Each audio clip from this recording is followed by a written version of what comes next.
Welcome back to the Real News Network. We're continuing our conversation about the Brexit mess.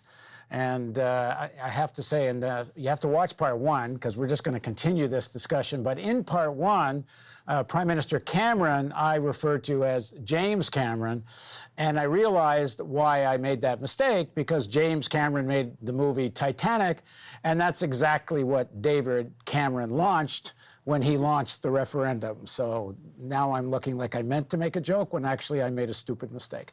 At any rate, now joining us again is Costas Lapavitsas. He's a professor of economics at the School of Oriental and African Studies, University of London. He's the author of the book, The Left Case Against the EU. Thanks for joining us, Costas. So we talked in segment one a lot about Jeremy Corbyn having to navigate all these minefields. Well, one of the minefields is the internal dissent in the Labour Party. Accusations of anti-Semitism, call part of this, I don't know what the number is. Last I saw it was 7, 8, or 9 members of the Labour Party had left to call this independent group. 2 or 3 Conservatives had joined. But the person who, when they had their first press conference leading this whole thing off, says the main reason she left was anti-Semitism in the party, and then the issue of how Brexit was being handled. So talk about these fractures in the Labour Party. To what extent is this anti-Semitism a legitimate charge? We know that there are certainly forces, Blairite and other supporters of the right wing of Israel, Netanyahu and such, who want to consider any critique of Israel's anti-Semitism. So what is the anti-Semitism in the party everyone's talking about that isn't actually just critique of Israel? Is there such a thing? There is. The first thing to say here is that the composition of the Labour Party and some of its support has changed substantially the last 3 years with Corbyn. Corbyn brought a breath of fresh air. He attracted personally hundreds of thousands of people to the Labour Party, reinvigorated it, and suddenly the Labour Party emerged as an active and forward-looking political party again after a long time of inactivity, essentially, and a party on the left, a party that was talking the left language and from a new generation. That was the positive thing, and that put the fear of God in the British ruling class, the European elite, and also the Blairites within the Labour Party, who had run the show for a long time. So one must start with that. Now, that is not to say that the Corbyn group and the new mechanisms that were put in place for managing the Labour Party are blameless. It appears that some of the people who have been attracted to the ideas of opposing capitalism, opposing finance, opposing the financial interest that is particularly powerful in this country and so on, have fallen prey to some of the oldest and stupidest notions, the socialism of fools, anti-Semitism, the idea that the world is run by the Rothschilds, or that the Jews are behind everything, that type of thing. It appears that, everything bad, that is, right? So it appears that some people in the Labour Party have fallen prey to that. Let me just say that when we do stories on The Real News and they air on YouTube, and we do like critiques of U.S. foreign policy, even stories on Venezuela, certainly on the Middle East, but on banking, the number of email comments we get that are essentially outright racist and anti-Semitic agree, somehow supporting what we're doing, which, couldn't be further from the truth. Because while not all criticism of Israel is anti-Semitic, some is. No question. And one needs to recognize that. Every day I have to go through deleting outright racist crap on our YouTube comments. Anyway, carry on. No question. We're talking about the same thing. A similar thing, in any case. Here we are. Here's a party that's taken a left turn, that speaks an anti-capitalist language. It attracts people who are new to politics or who want to do something about the neoliberal disease that has befallen this country and so many other countries in the world. And, you know, it is easy in the intellectual confusion that has prevailed the last few decades to mistake anti-Semitism for opposing capitalism. It's very easy to make that foolish mistake, and to come up with racist nonsense. And it appears that significant numbers of I don't know if significant, certain people in the Labour Party have done that, and they have addressed themselves to members of parliament with whom they do not agree, who are Jewish, in those terms, which is, of course, completely unacceptable. Not only stupid, but, of course, completely unacceptable. Now, to a certain extent, the right wing within the Labour Party and official Israeli opinion, to the degree to which it is expressed in this country, has taken advantage of that and tried to present any criticism of Israel as, of course, anti-Semitism. But we know that these people will do that. The truth is, there is a problem. It appears that there is a problem. And the Labour Party should have intervened. The leadership should have intervened decisively. It should have taken action. It should have kicked these people out. And it should have told them that this is unacceptable and no one should fall prey. So why didn't they? They know better. They miscalculated. No, they're doing it. They're doing it much more than they did before. They miscalculated. They got caught up in the internal debates and in the internal the balance of internal power and opposition, and they miscalculated. I mean, I have no doubt that personally Corbyn and his advisors and so on are completely blameless when it comes to racism. It's not a case at all that Corbyn is a racist, of course, or all the people around him. These are solid socialists who understand how the world works and do not suffer from any kind of racism. But they made a mistake. They mishandled it. They misunderstood, I think, and that became a major problem gradually because some of the Jewish members of parliament were indeed subjected to sustained verbal harassment, racist harassment. And that's a terrible thing. You know, the woman you mentioned, Luciana Berger, I think her name is, who became independent, she's Jewish. She does seem to have been subjected. I mean, I don't know her. I don't know the details, but it looks like she has been subjected to some terrible stuff. So the Labour Party should have come out very clearly, should have understood that for the Jewish community in this country, and in any country really, any talk of this type is dynamite because of the history of racism against the Jews. So they were late. They were slow and late, and they're paying the price. Okay, let me ask you again, the left case against the EU and the left vision of what a Brexit should be, is Corbyn and Labour Party articulating that? No. So what are they articulating and what's wrong with the way they're doing it? Like I said to you originally, a few minutes ago, Corbyn is navigating a minefield. No, I get the politics of it, but in terms of policy, what they want, what do you want to see that you're not seeing? What they're advocating at the moment is a situation in which Britain would form a new customs union with the European Union, not the existing one, but a customs union with the European Union, and it will maintain close connections with a single market. That's the position they're officially taking. I think this is problematic.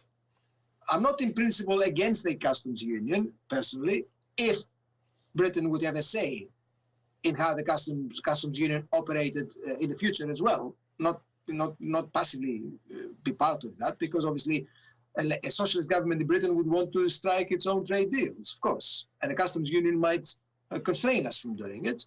I certainly would not be in favor of Britain maintaining a close relationship with the single market, however, because the single market in Europe is the most rigid mechanism for the imposition of neoliberalism across Europe. I think the Labour Party is making a mistake on that. Just for people who are maybe a little new to the term neoliberalism, just be a couple of specifics.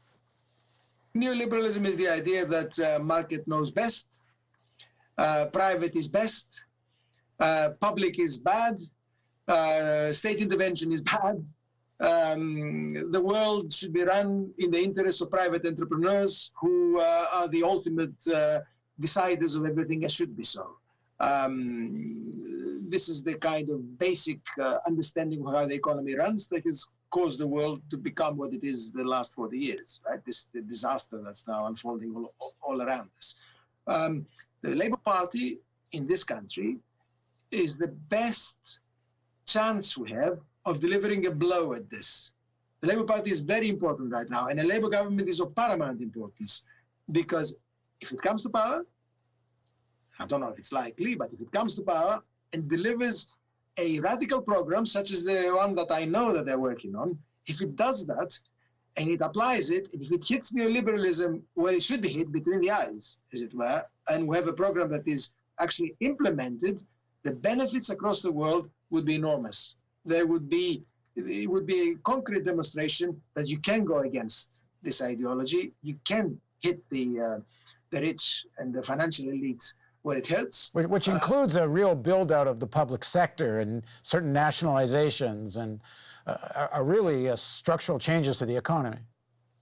What is necessary in this country, which the Labour Party understands, and it had it in its manifesto, the electoral manifesto of 2017, and I hope that the new manifesto, whenever that comes about, will be more radical. What this country needs is, in this order, active industrial policy that will basically change the balance between finance and the rest of the economy and strengthen industry and manufacturing to create good jobs with strong productivity growth. So that will not happen without industrial policy.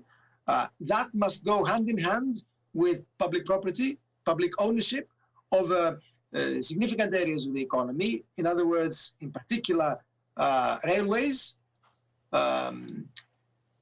energy, water.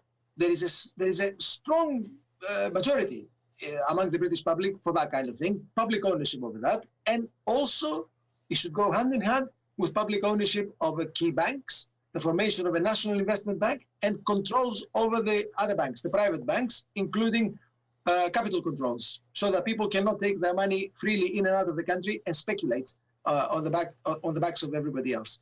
That package is fundamental to transforming the economy in a green direction, may I also say, because an industrial policy such as this will be capable of being environmentally friendly the way we want it to be. And is this possible within if Britain were to stay in the EU? Can you have this program? Absolutely not. That's exactly the point. Absolutely not. The EU will not tolerate that. It will not tolerate that because it will have restrictions on the degree to which the state can intervene and on how the state can intervene in terms of public property, in terms of state aid, in terms of public procurement. These are all fundamental mechanisms allowing the public interest to manifest itself in the economy. The EU will not allow that. The EU is in favor of competition, so it will not facilitate that at all. And moreover, the EU, of course, will not allow for capital controls, which are necessary because the EU believes in free movement of capital, and it enshrines it in the single market. And in addition to that, of course, politically, the European Union will oppose any radical left government. You can rest assured of that. There is no doubt at all. The experience of Greece teaches us that if a radical left government, such as the one that we want Corbyn to form, such as this country needs, if that was formed and it confronted it was within the European Union would oppose it tooth and nail. Anybody who doesn't see that doesn't understand the European Union. So a socialist program such as Britain needs, a radical program such as Britain needs, and actually a program against neoliberalism cannot be implemented within the European Union. It just cannot.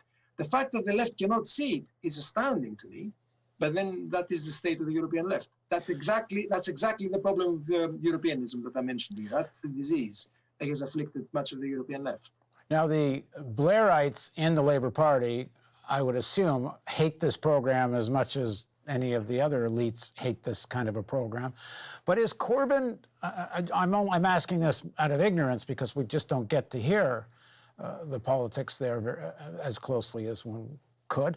But is Corbyn and the Labour Party campaigning on this vision? And when they talk about Brexit and why they're for Brexit? Is this front and center in their discourse?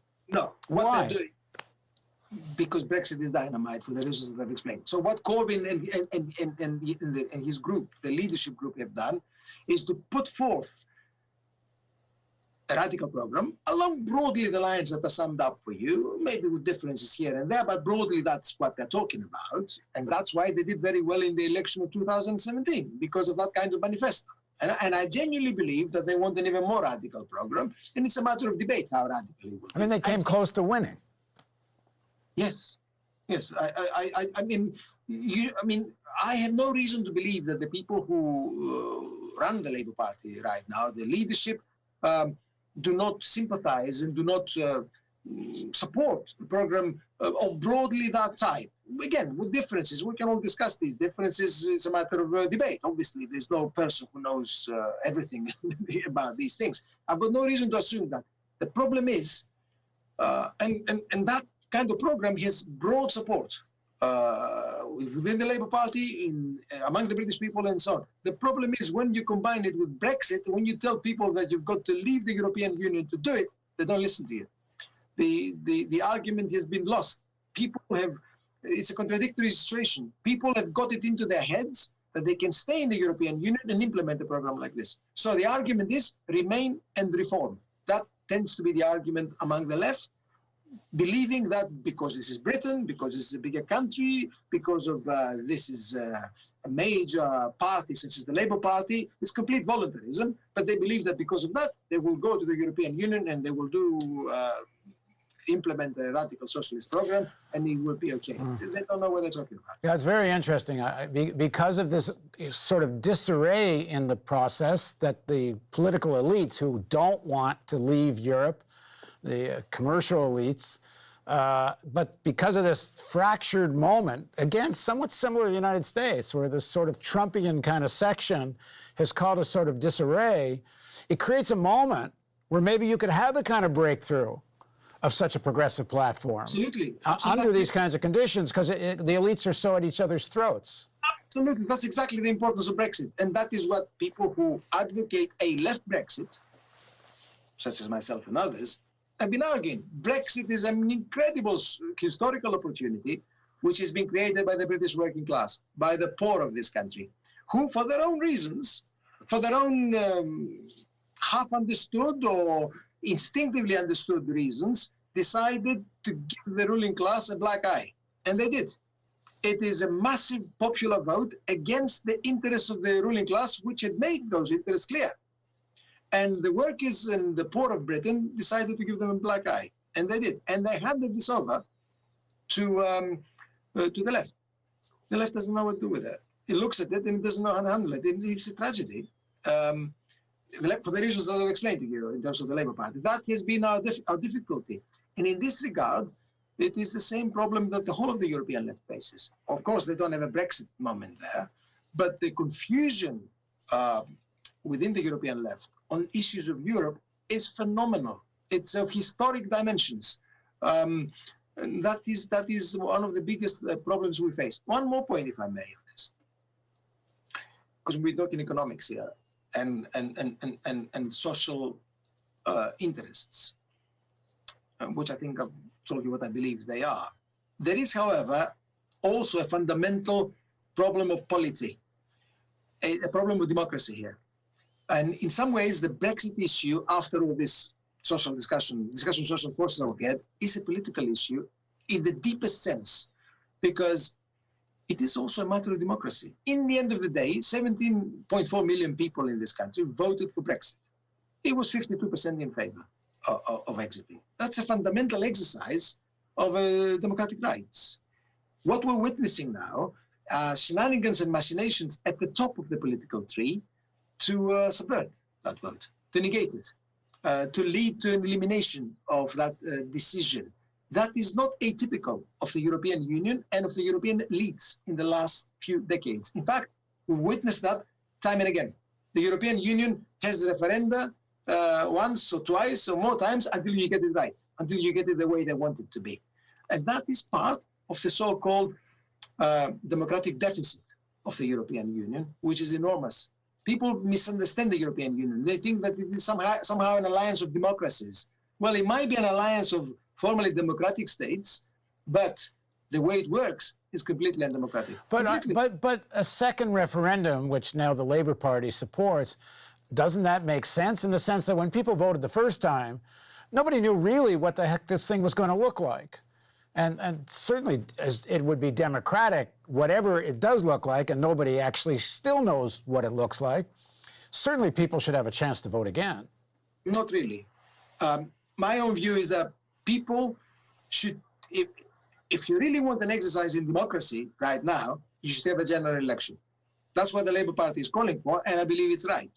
You should have a general election where all the issues will be put on the table. The complexity of the questions will be thoroughly laid out. People will be able to see what's involved. It will not be another binary choice, yes or no, which is what happened with the previous referendum. Right? That was also a democratic exercise of the type.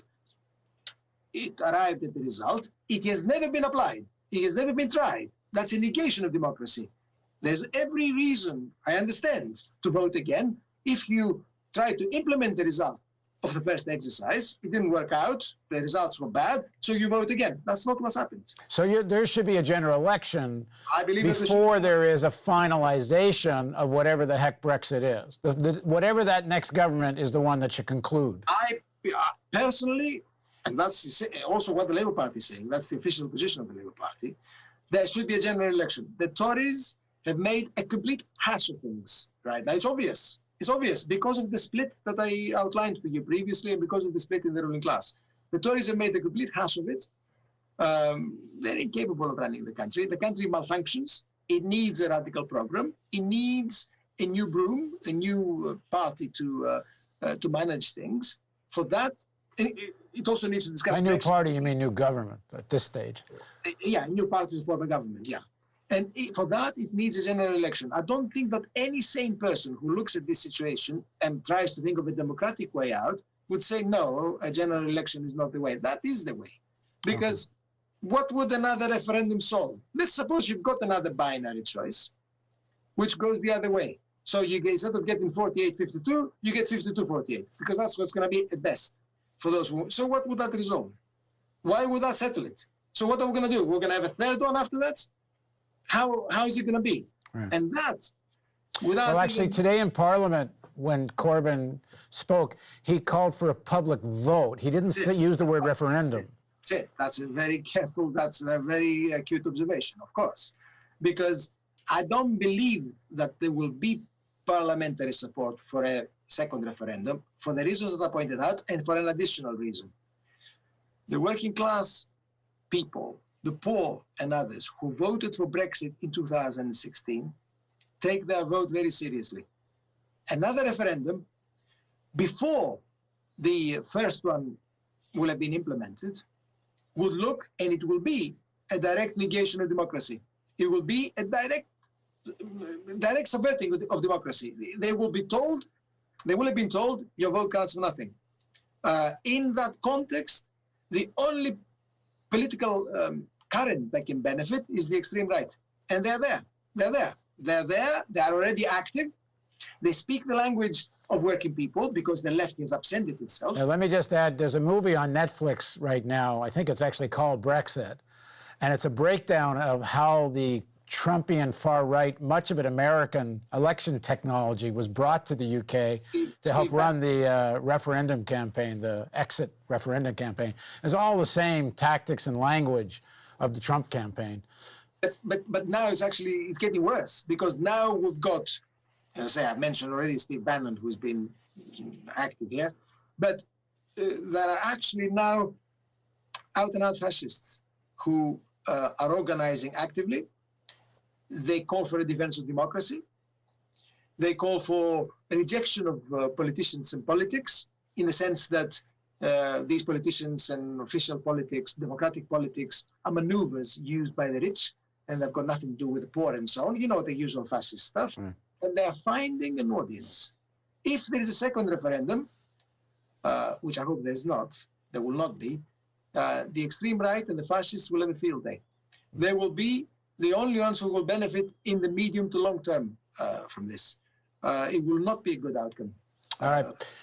We'll let some more events transpire over the next week or two, and then we'll, I hope, pick this up. Thanks very much for joining us, Costas. Thank you, Paul. I hope it was useful for you and the audience.